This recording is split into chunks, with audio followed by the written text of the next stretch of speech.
Dog catchers get a bad rap too, but they're not the ones who abandon the pets.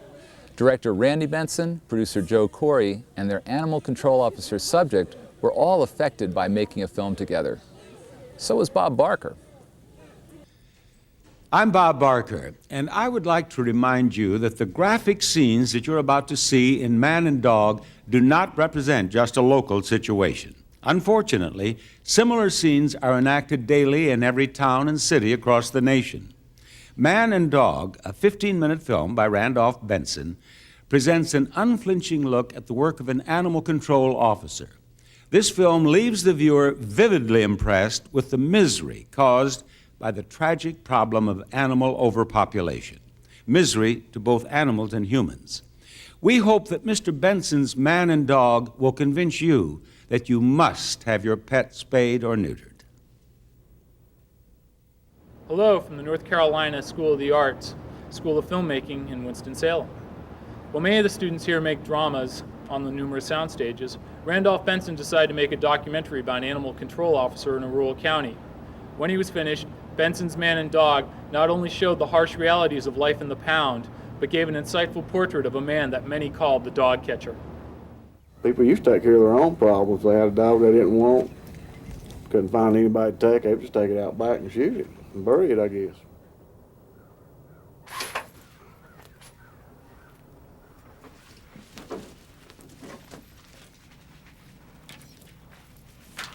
But now, instead of taking it to the vet and getting it euthanized or whatever, they decide they don't want it, they bring it over here to be gassed.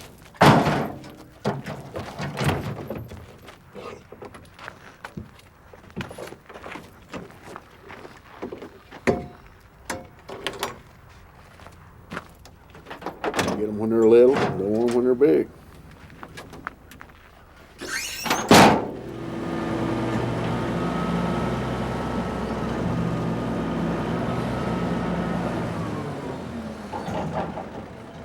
All the killing's starting to get to me. And they can call it euthanization or whatever they want to, but it's killing. That's all it is, it's killing. Killing animals.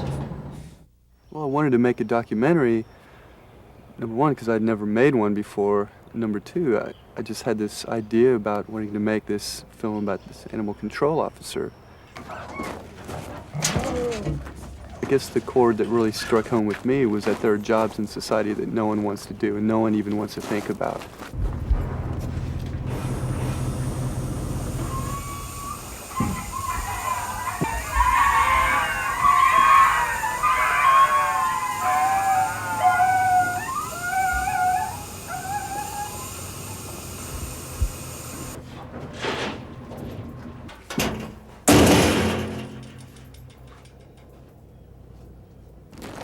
Someone has to do it, and there are just a few really dedicated people that do these jobs that no one wants to deal with. I'm not happy.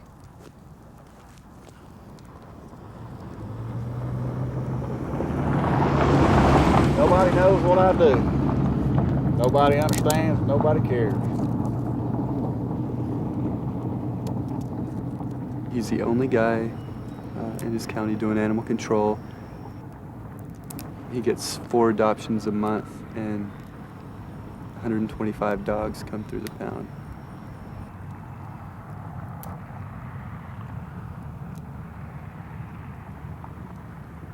Let's get out of here before we get eat up with dust. Most of the people I had researched had been doing the job for years and years and years. But Pete had only been doing it 7 months when I met him. Yet he had already killed over 700 dogs. Well, I try to leave it over there. I mean, you think about it, you can't leave it there, but I try to. I try to put it out of my mind when I get home. But there's times that you think about it at times.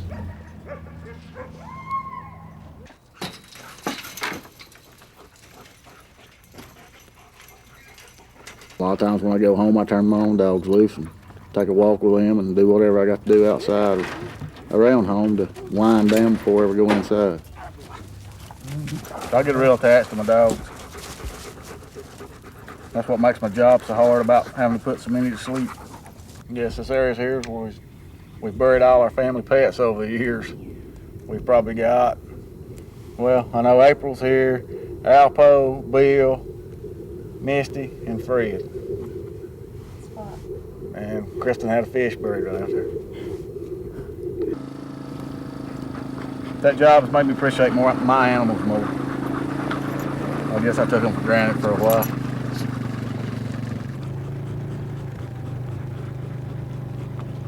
They're a lot of company to me. As soon as I ran out of film and he started asking me for help, you know, can you hold the door? Can you hand me that hose? You know, will you turn that knob for me? Then it really started to hit home.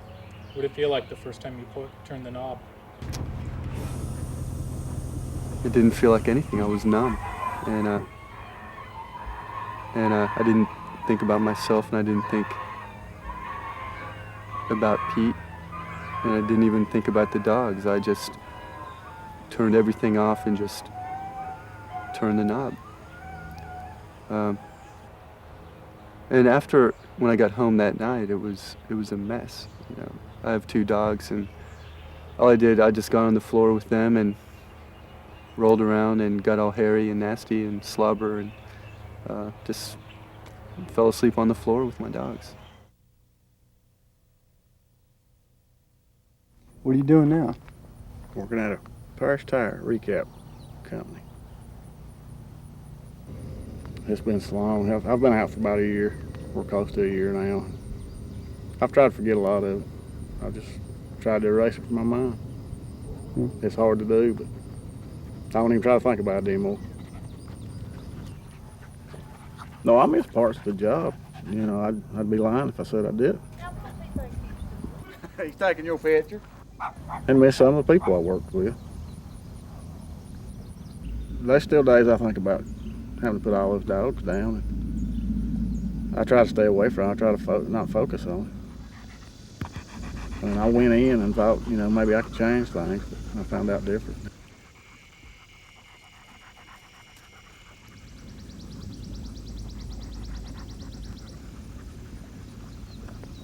But there's only so much one person can do. You have to get people in there that really cares, and it just ain't nobody cared. It was just something nobody wanted to, they didn't even want to know about it, didn't even want to talk about it. But it's all in the past now. For me, anyway. Since completion of this film, I've wanted to use it to help encourage people to get their pets spayed or neutered. But we'll see.